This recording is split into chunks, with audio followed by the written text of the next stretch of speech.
Hey guys, today I will talk a little bit about the difference between dense vector and a sparse vector and how we can represent this in PySpark. It's very popularly used in machine learning and all. Here are two vectors v1 which is 4316 and v2 is 2040. You can see a lot of zeros in vector v2, that's why it's called a sparse vector. And let's see how we can store that in PySpark. You just call that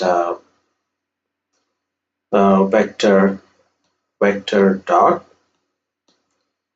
sparse vector,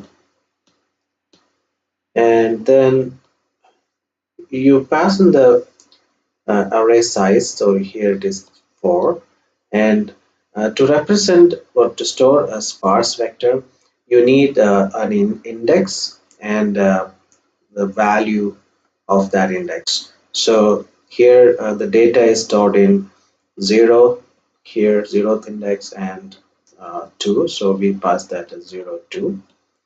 And what is the value in 0 and 2? So it is 2 and 4.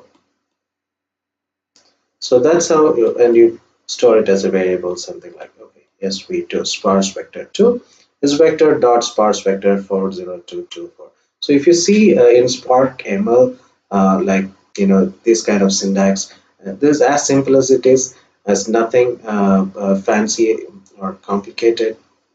So this is how you represent a sparse vector. And now how do you represent dense vector? You really don't need all of this. You just say vector dot um, dense vector and just pass in the array, right? You don't need to represent like this. So that's it. Bye.